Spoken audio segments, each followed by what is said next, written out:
হাঁড়িতে ভাত না থাকার কারণে দুবেলা না খেয়ে থাকলে ক্ষুধার জ্বালা তুমি বুঝবে না। তুমি হয়তো বলবে, না খেয়েও দিন পার করার অভ্যাস তোমার আছে। হ্যাঁ, মানলাম, না খেয়ে তুমি অনেক দিন পার করেছ। তবে সেটা ভাতের অভাবে না, কাজের চাপে, অভিমানের দরুন, অসুখের কবলে পড়ে, ডায়েটের জন্য। যারা ভাতের অভাবে দিনের পর দিন না খেয়ে থাকে তাদের কষ্ট বোঝার ক্ষমতা তোমার নেই। তোমার জন্য ভাত না খেয়ে থাকা ফ্যান্টাসি, তাদের জন্য রূঢ় বাস্তবতা। যেদিন ভাতের জন্য ছটফট করবে কিন্তু খাওয়ার জন্য একটা ভাতের দানাও তুমি পাবে না, সেদিন বুঝবে ক্ষুধার জ্বালা কত বড় জ্বালা। ক্ষুধার জ্বালা কাজের চাপ মানে না, অভিমান বোঝে না, অসুখকে পাত্তা দেয় না, ডায়েট চেনে না। ক্ষুধার জ্বালা কেবল ক্ষুধার জ্বালাই। রেললাইন আর ফুটপাতের বুকে মাথা রেখে শুয়ে থাকা মানুষগুলো জানে আশ্রয়হীন হওয়ার তীব্র অসুখ কতটা পোড়ায়।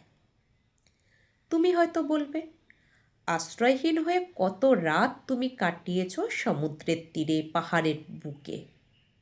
তুমি রাত কাটিয়েছ আনন্দের সন্ধানে, সুখের স্মৃতি কুড়ানোর লোভে। আর তারা রাস্তায় রাত কাটায় মাথা গোঁজার ঠাঁই না থাকায়। তুমি আশ্রয়হীনতার অসুখে ধুঁকে ধুঁকে কষ্ট গুনতে পারবে না।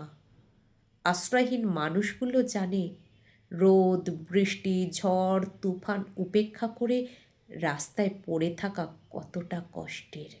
টাকার অভাবে বন্ধুদের সাথে রেস্টুরেন্টে কিংবা ট্যুরে যেতে না পারা ছেলেটা কিংবা মেয়েটা জানে টাকার অভাব কত বড় অভাব। বিভিন্ন অজুহাত দিয়ে নিজেকে স্কিপ করে নেওয়ার পর তুমি যতই তাদের বলো না কেন টাকা দিয়ে সুখ কেনা যায় না, তারা কখনো সেটা বিশ্বাসই করবে না।